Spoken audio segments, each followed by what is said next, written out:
Bible గ్రంథంలో మనం చూస్తే పౌలు ముందా పేతురు యోహాను ముందా? త్వరగా చెప్పండి. పేతురు యోహాను ఆంద్రియ తోమ వీళ్ళందరూ ఉన్నారు కదా, యాకోబు ఇందాక చదువుకున్న యాకోబు వీళ్ళందరూ ఉన్నారు కదా, వీళ్ళు ముందు కదా. అయితే వీళ్ళు ఇలాంటి మాట వీళ్ళ ద్వారా లేదు బైబిల్ గ్రంథంలో ఎక్కడ కూడా. కానీ ఇక్కడ చూస్తే క్రీస్తు యేసు వలె నన్ను మీరేం చేశారు? చూసుకున్నారు. ముందు మాట దూత వలె అన్నారు, రెండేది క్రీస్తు యేసు వలె. అంటే పౌలు ఎలా అగపడుతున్నాడు? ఆ గలతీలో ఉన్న సంఘస్థులకి క్రీస్తు వలె అగపడుతున్నాడు. రెండేది మొదటిది దూత వలె అగపడుతున్నాడు. అంటే ఇప్పుడు క్రీస్తు ప్రభు వలె అయిపోయాడు. ఎవరు? పౌలు. అందుకనే పౌలు చెప్తాడు తన పత్రికల్లో, నేను గురి యొద్దకే పరిగెత్తున్నాను, నేను గురి యొద్దకే పరిగెత్తున్నాను అంటాడు. నా పరుగు పందెము కడముట్టించాను అంటాడు. అంతేకాదు నన్ను పోలి మీరు. మామూలుగా మనం అసలు ఏమని కావాలి? యేసును పోలి నడవండి అని చెప్పుకోవాలి. కానీ ఇక్కడ పౌలు ఏమంటున్నాడు? నన్ను పోలి మీరు నడుచుకోండి అని చెప్పినాడు. పేతురు చెప్పలా, యోహాను చెప్పలా, ఆంద్రయ చెప్పలా, తోమా చెప్పలా, ఎవరు ఆ 12 మంది శిశువుల్లో ఎవరే మాట చెప్పలా. కానీ పౌలు చెబుతున్న మాట నన్ను పోలి నడుచుకోండి అన్నాడు. నన్ను పోలి నడుచుకోండి అన్నాడు పౌలు. ఎందుకు నన్ను పోలి నడుచుకోమన్నాడు పౌలు? మీరు చెప్పాలి. థ్యాంక్ యూ నాన్న. నేను క్రీస్తును పోలి నడుచుకున్నా. ఎవరిని పోలి నడుచుకున్నాడు చెప్పండి? క్రీస్తుని పోలి నడుచుకున్నాను గనక నన్ను మీరు పోలి నడుచుకోండి. ఈ మాట బైబిల్ గ్రంథంలో పౌలుకు ఒక్కడికే చెందింది. అంటే ఆ పెద్ద క్రీస్తు ఏమో ఇప్పుడు చెప్పండి, పెద్ద క్రీస్తు ఏమో యేసు ప్రభు అయితే చిన్న క్రీస్తు ఇప్పుడు చెప్పండి పౌలు. పౌలును బట్టి ఎవరికి మహిమ వస్తుంది ఇప్పుడు చెప్పండి? క్రీస్తు ప్రభుకు మహిమ వస్తుంది. అలాగైతే క్రీస్తు ప్రభు నమ్ముకున్న విశ్వాసులు ద్వారా దేవుడికి ఏమి రావాలి? మహిమ రావాలి. మన స్థానిక సంఘం ద్వారా దేవుడికి ఏమి రావాలి? మహిమ రావాలి. రక్షింపబడిన కుటుంబాల ద్వారా దేవుడికి ఏమి రావాలి? మహిమ రావాలి. రక్షింపబడిన స్త్రీ పురుషుల ద్వారా దేవుడికి ఏమి రావాలి? మహిమ రావాలి. దేవుడు నమ్ముకున్నాము, ప్రభు బిడ్డలు అయ్యామంటే ప్రయోజనమో లేదు. అయితే పౌలు ద్వారా దేవుడు మహిమపరచబడుతున్నట్టుగా మనం చూస్తున్నాం. చిన్న క్రీస్తు ప్రభుగా ఆ సంఘము ఆయన్ని గమనించినట్టుగా మనం చూస్తున్నాం. క్రీస్తు ప్రభుగా ఆయన ఆ సంఘానికి, గలతీలో ఉన్న సంఘానికి మరి అగబడుతున్నట్టుగా మనం చూస్తున్నాం. ఇంకా సంబంధం చూడండి. చిన్న క్రీస్తు వలె క్రీస్తు యేసు వలన అంగీకరించబడింది. మీరు చెప్పుకొనిన ధన్యత ఏమైనది? సత్యమైతే ఈ కనులు ఊడబీకి నాకు ఇచ్చివేసి ఉండురని మీ పక్షంగా సాక్ష్యం పలుకుతున్నాను. మీ పక్షంగా నేను ఏం చేస్తున్నాను? సాక్ష్యం పలుకుతున్నాను. ఇది కొంచెం కష్టమైన మాట కానీ ఈ మాటను నేను తప్పించేస్తున్నాను. ఇక్కడ ఈ మాటను తప్పించి పౌలు చిన్న క్రీస్తు వలె అగపడుతున్నట్టుగా మనం చూస్తున్నాం. దాటిపోదాం. ఒక పాయింట్ చెప్పాను. ఇప్పుడు ఏం చెప్పానంటే పౌలును బట్టి దేవుడు ఏం చేస్తున్నాడంట? మహిమ పరచబడుతున్నాడు. రెండో మాట అంటే పౌలులో ఉన్న, గలతీలో ఉన్న సంఘస్థులు పౌలు ఎలాగా చూశారో అది మనము 4వ అధ్యాయం 14వ వచనం చూసాము. అయితే ఇప్పుడు పౌలు ద్వారా దేవుడు మహిమపరుస్తున్నాడు. మన స్థానిక సంఘం ద్వారా దేవుడు మహిమపరచబడాలి. మన కుటుంబం ద్వారా రెండేది దేవుడు మహిమపరచబడాలి. వ్యక్తిగతంగా నా ద్వారా, మన ద్వారా దేవుడు ఏం పడాలి? మహిమ పరచబడాలి. అదే మన పాఠం. నిన్ను బట్టి, నన్ను బట్టి ప్రభు ఏం కావాలి? మహిమ. నీ ఆరాధన ద్వారా, నా ఆరాధన ద్వారా, నీ భక్తి ద్వారా, నా భక్తి ద్వారా, నీ విజ్ఞాపన ప్రార్థన ద్వారా, నా విజ్ఞాపన ప్రార్థన ద్వారా, మన ద్వారా మన ప్రియ ప్రభు ఏం కావాలి చెప్పండి? మహిమ పరచబడాలి. మహిమ పరచబడాలి. రెండేది చూద్దాం. రెండే ఏదో మొదటి అధ్యాయం వచనము 12. నన్ను బట్టి ఈ గొప్ప తుఫాను మీ మీదకి వచ్చినని నాకు తెలిసి ఉన్నది. నన్ను ఎత్తి సముద్రములో పడవేయుడి. అప్పుడు సముద్రం మీ మీదకి రాకుండా నిమ్మలించునని నిమ్మలించునని అతడు వారితో చెప్పినాను. వారు ఓడను దరికి తెచ్చుటకు ఆ తెడ్లను బహు బలంగా వేసిరి కానీ తమకు ఎదురైన తుఫాను బలము చేత సముద్రం పొంగి ఉండటం వలన వారి ప్రయత్నం ఏమైంది? వ్యర్థమైంది. ఏం చెప్తున్నాడు ఇక్కడ సేవకుడు? ఏం చెప్తున్నాడు? నన్ను బట్టి ఈ సముద్రములో ఈ ఓడలో ఏమొచ్చింది అంటున్నాడు. చెప్పండి. తుఫాను వచ్చింది. ఎక్కడొచ్చింది తుఫాను? సముద్రంలో. నీళ్ళు ఎక్కడికి వచ్చాయి? ఓడలేకి వచ్చాయి. రైట్. గాలి ఎక్కడ పడుతుంది? ఓ సముద్రంలో ఓడ చుట్టూ గాలి పడుతుంది. ఎక్కడో కింద ప్రాంతంలో కొనుక్కున్నవాడు బయటకు వచ్చాడు. బయటకు వచ్చి చూశాడు. ఒకసారి ఏం చూశాడు? సముద్రంలో ఓడలేకి వచ్చి సముద్రం చుట్టూ చూశాడు. గాలి సైడ్ చూశాడు, తుఫాన్ సైడ్ చూశాడు, నీళ్లు ఓడలేకి వస్తుంది చూశాడు. ఇవన్నీ ఏనా చూసి, అయ్యా ఇది ఎవరిని బట్టి వచ్చింది అనుకుంటున్నారు మీరు అన్నాడు.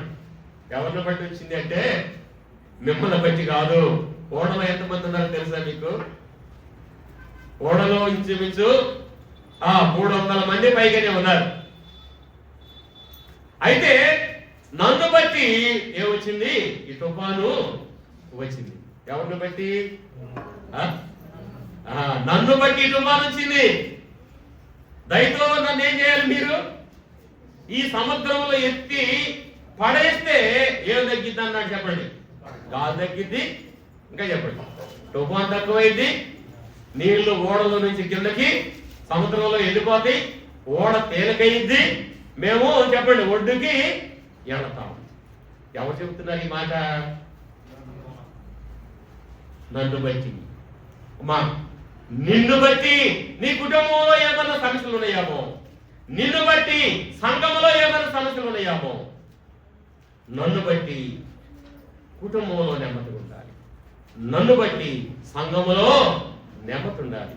నన్ను బట్టి దేవుని పరిస్థితికి అలాంటి ఇబ్బంది కలగకూడదు. నిన్ను బట్టి నన్ను బట్టి దేవుడికి ఏమి రావాలి? మహిమ రావాలి. ఏమో అంటున్న మాట, నన్ను బట్టి తుఫాను వచ్చిందయ్యా, నన్ను ఇక్కడ వేయాలి, నేనుతో పడేయండి. ఒప్పుకున్నాడు. ఒప్పుకుండా అసలు ఎక్కడ పంపించాలిపోతున్నాడు. నేను పట్టణానికి వెళ్ళి సువార్త ప్రకటించవయ్యా, నా ప్రజలు నాశనం అవుతున్నారు, పాతాళానికి వెళ్ళిపోతారు. సువార్త పాటిస్తే వాడు మారుపరుచుకొని పరలోకం సంపాదించుకుంటారు దేవుడు చెప్తే అక్కడికి వెళ్లకుండా ఎక్కడికి వెళ్తున్నాడు? ఇప్పుడు చెప్పండి. ప్రయాణం చేస్తున్నాడు. టికెట్ కొనుక్కున్నాడు. ముందు పోయినప్పుడు టికెట్ లేదు, పోవట్లేదు, వారం వెళ్ళిపోయాడు. దేవుడు పంపండి కాదు.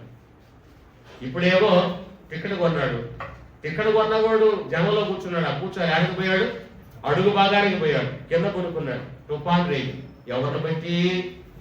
ఎవరిని బట్టి? కుటుంబాల్లో నిన్ను బట్టి నన్ను బట్టి విశ్వాసం కుటుంబాల్లో ఏం రాకూడదు చెప్పండి? తుఫాను. సంఘములో కూడా నిన్ను బట్టి నన్ను బట్టి తుఫానులు అంటే ఏ ఆటంకము, ఏ ఇరుకులు, ఏ ఇబ్బందులు, ఏ సమస్యలు సంఘంలో కూడా రాకూడదు. ప్రభా నన్ను బట్టి తుఫాను వస్తుంది, దయతో నన్ను ఏం చేయాలి? ఏదో ఒప్పుకున్నాడు. దయతో నన్ను ఏం చేయాలి?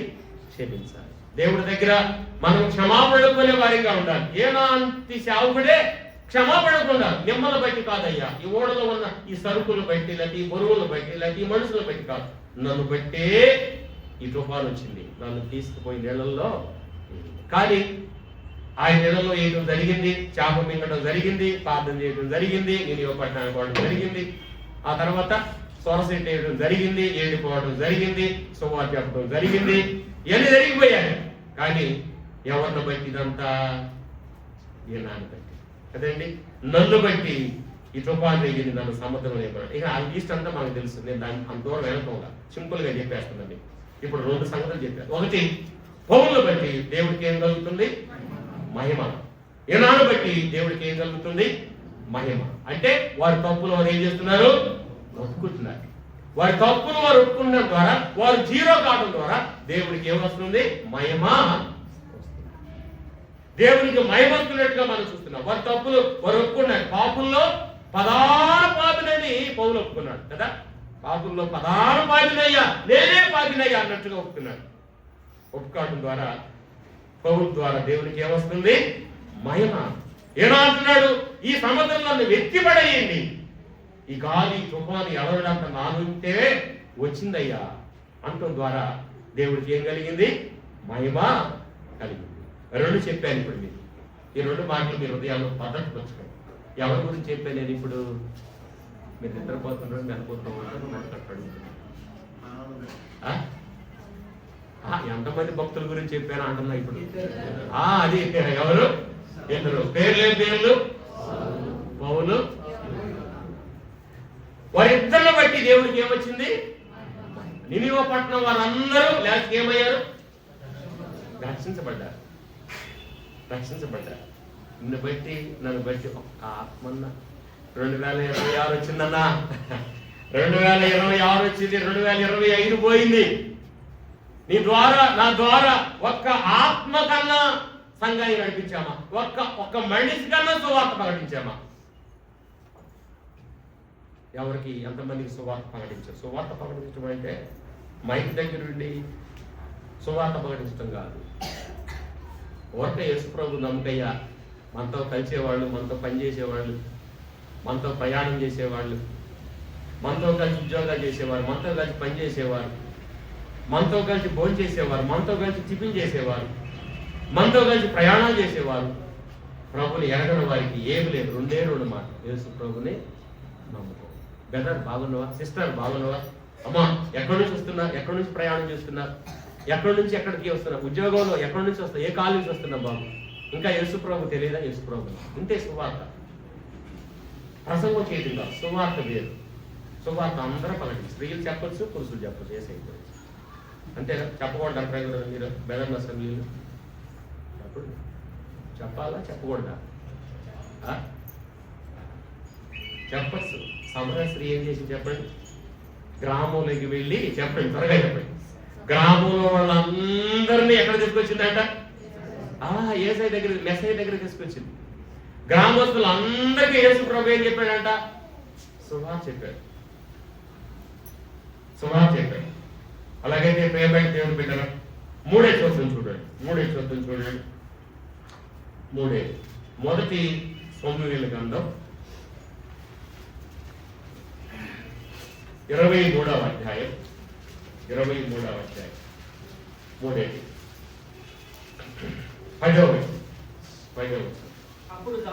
అప్పుడు దావీదు ఇశ్రాయేలు దేవా యెహోవా, సౌలు సౌలు కేల్ అనే ఊరికి వచ్చి నన్ను బట్టి ఎవరు అంటున్నాడు ఈ మాట? దావీదు అంటున్నాడు. దావీదు ఎవరితో అంటున్నాడు ఈ మాట? ఇది కొట్టుకోవాలి జాగ్రత్తగా మీరు. దావీదు ఎవరితో అంటున్నాడు ఈ మాట? చెప్పండి త్వరగా. బైబిల్ తీసారా? ఎవరితో అన్నాడండి? దేవుడితో డైరెక్ట్ గా. ఇందాక ఏనాలాగా పడవలో ఊడలో ఉన్న మనుషులతో మాట్లాడలా. ఇందాక పౌలులాగా సంఘస్థులు, గల్తీలో ఉన్న సంఘస్థులు పౌలును బట్టి దేవుడిని మహిమపరిచి అనుకున్నాం. కానీ ఇక్కడ దావీదు మాట్లాడుతున్న మాట ఏంటంటే, సౌలు నేను ఈ ఊర్లో దాంకానికి వచ్చాను, నన్ను తరుముకుంటూ వస్తున్నాడు సౌలు. ఈ ఊళ్ళో కూడా నన్ను ఉంచలేదయ్యా, నన్ను తరుముకుంటూ వస్తున్నాడు. నన్ను బట్టి ఈ గ్రామాన్ని సౌలు ఏమన్నా ఆ గ్రామంలో ఉన్న ప్రజలందరినీ చంపేస్తారా, పాడు చేస్తారా? నాకు తెలియపరచయ్యా అని ఎవరి దగ్గరికి వెళ్ళాడు దావీదు? చెప్పండి. దేవుడి దగ్గరికి వెళ్ళాడు. మనకి తెలియని సంగతులు మనం ఎవరి దగ్గరికి వెళ్ళాలి? దేవుడి దగ్గరికి వెళ్ళాలి. దావీదు ఎక్కడికి వెళ్ళాడు? దేవుడి దగ్గరికి వెళ్ళాడు. నన్ను బట్టి సౌలు ఈ గ్రామానికి వస్తున్నాడా? దేవా నాకు తెలియపరచయ్యా అంటున్నాడు. ఇంకేం జరుగుతుందో చూడండి. నన్ను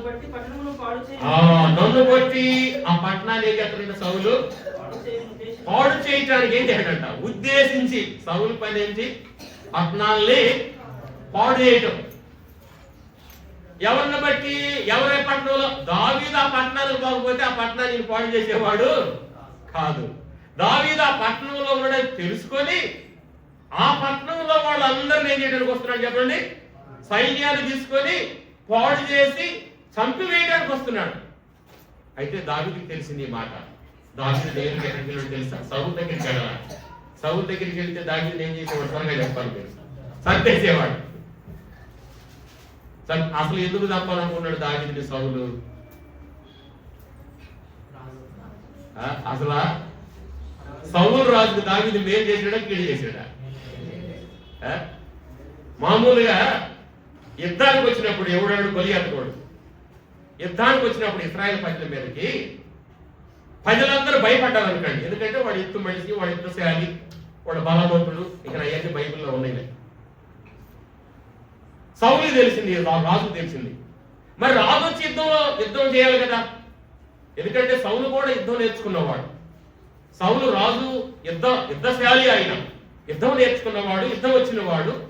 సౌలు దిగాలి. ఎందుకంటే అందరూ భయపడినప్పుడు ఎవరు రావాలి యుద్ధానికి? రాజు రావాలి. సరే, రాజు కొంచెం వయసులోడు, ముసలోడు అనుకుందాం, ఓరక అనుకుందాం, మన ప్రసంగం కొరకు అనుకుందాం. దాని కుమారుడైన యోనాతాను ఉన్నాడు, వయసు కలిగిన వాడు. రాజు తర్వాత రాజు కావాల్సిన వాడు యోనాతాను ఉన్నాడు. రే కుమారుడా, నువ్వు వెళ్ళరా, వాడి సంగతి ఎందుకు చూడరా, నల్లా వద్దా? చెప్పండి అమ్మా, ఏదో ఒకటి మీరు ఓరక అటు కూర్చొని వింటారా వింటాం లేదా నాకు తెలియదు. యేసు ప్రభుని మాటలు ఎంతో ధన్యకరములు, ఎందరు అంగీకరింతురో వారే ధన్యులు. యేసు ప్రభుని మాటలు ఎంతో ధన్యకరములు. యేసు ప్రభు మాటలు ఏంటి? ధన్యకరమైన మాట. ఈ మాటలు ఎప్పుడు వరకు మనకు దొరుకుతాయి అంటే, భూమి మీద సంఘం ఉన్నంత వరకే ఈ వచనాలు, ఈ లేఖనాలు మనం చదువుకుంటాం, ధ్యానం చేస్తాం, వింటాం. సంఘం వెళ్ళిపోయిన తర్వాత ఈ వాక్యం మనకు దొరకనే కరువు అయితే ఒకప్పుడు ఈ వాక్యం వినడానికి సమయం దొరకదు. ఒకప్పుడు అపవాదుడు ఏం చేస్తాడు? తరుముకుంటూ ఉంటాడు, మరణ సూచనకి వాడు ఆ సమీపిస్తూ ఉంటాడు. కానీ దొరికే కాలంలోనే పెద్దోళ్ళు అంటారు, దొరికినప్పుడే తినండిరా అన్న. గాబ్రియల్ నీకు తెలిసిన సంగతి తెలియదు. దొరికినప్పుడే కడుపు నిండా పొస్తులు ఉండాల్సి వస్తుందేమో. అప్పుడు ఏం చేయాలి? పొస్తులు ఖచ్చితంగా ఉండాలి. మీకు ఆహారం దొరికిన సమయంలో ఏం చేయాలి? తినాలి. వాక్యం అనే ఆహారం దొరికినప్పుడే మనం ఈ ఆహారాన్ని ఏం చేయాలి? తినాలి. కడుపు పట్టినంత తినాలి. ఎంతవరకు తినాలి? ఎంతవరకు తినాలి. ఎంతవరకు తినాలి. కడుపు నిండా వాక్యం తింటే ఏమంటుంది చెప్పండి? ఆకలి అవుతుందా? ఆకలి అవుతుందంటే దాని అర్థమైంది. ఆకలి అవుతుంది దాని అర్థమైంది. పొద్దుకు చెప్పమంటే ఆకలి చెప్తూనే ఉంటుంది. నాకు ఆకలి ఎందుకంటే నాకు ఆకలి ఎందుకంటే ఏం చెప్పలేదు. వాక్యం. విశ్వాసంలో ముఖ్యంగా ఏం కావాలి? వాక్యం కావాలి. అందుకని ఇక్కడ చూడండి, సౌలు తరుముకుంటూ ఎక్కడ ఆగిపోయినాడు? యోనాతాను రాజు కదా, రాజు తర్వాత సౌలు కుమారుడైన యోనాతాను యుద్ధానికి రావాలి. కానీ యోనాతాను రాలా, సౌలు రాలా. తర్వాత వాళ్ళ కింద ఒకటి ఉంటాడు, ఎవడాడు?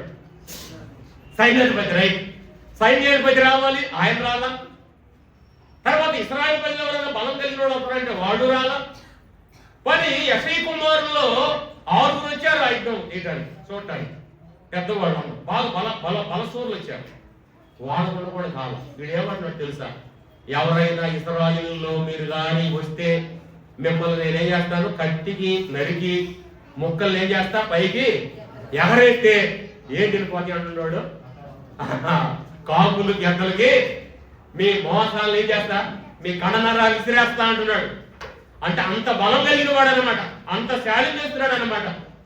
అప్పుడు చిన్నవాడి దావీదు. చిన్నవాడి అన్నల కోసం వచ్చాడు, యుద్ధం కోసం రాలా. ఎవరి కోసం వచ్చేసాడండి? అన్నల కోసం వచ్చాడు. అన్నలు ఎక్కడం రసవంతమని వచ్చాడు. ఇక్కడికి వచ్చిన తర్వాత ఛాలెంజ్ చేస్తున్నాడు. ఏమని? ఇశ్రాయేలు నన్ను ఓడించగలిగిన వాడు 17వ అధ్యాయం. ఇదే మొదటి సాంకేతిక గ్రంథం 17వ అధ్యాయంలో చెప్తున్నాడు మాట. యుద్ధసూరుడయ్యి ఏమీ లేని వాడయ్యి వాడనే మాటల కంట ఈ చిన్న పిల్లవాడికి ఏమొచ్చిందంట? పౌరుషం వచ్చిందంట. ఒరే వీడు ఫిలిస్తీయుడు. ఫిలిస్తీన్కి ఏమి లేదు చెప్పండి, సున్నతి చేయటమో లేదు. ఫిలిస్తీన్లు ఇశ్రాయేలుకి ఎవరు చెప్పండి? వ్యతిరేకలు, వ్యతిరేకించబడ్డాడు. దేవునికి ఎవరు ఇప్పుడు చెప్పండి? వ్యతిరేకమైన వారు, దేవుణ్ణి ఎరగని వారు, దేవతను నమ్మేవారు, దేవతను నొక్కేవారు ఫిలిస్తీన్లు అంటే. అలాగైతే ఇశ్రాయేలు ప్రభువుని నమ్ముకున్నవారు. ప్రభువుని నమ్ముకున్న విశ్వాసుల మీద, సున్నత పొందిన ఇశ్రాయేలు మీద సున్నత లేని ఈ ఫిలిస్తీయుడు యుద్ధానికి రాబోతున్నాడు. రాజు నాడు రాజు రాలేదు, రాజు కుమారుడు ఉన్నాడు ఏనాతాను రాలేదు, సైన్యాధిపతి ఉన్నాడు సైన్యాధిపతి రాలేదు. వారి సైనికుల్లో ఎవరైనా బలం కలిగిన వారు ఉన్నారంటే వాళ్ళు రాలేదు. సరే ఇశ్రాయేల్లో ఎవరైనా బలం కలిగిన వారు ఉంటే వారు రాలేదు. సరే మా అన్నలు వచ్చారు, మనల్ని కూడా గమ్మును చూస్తా. దేవుడిని దూషిస్తున్నాడు.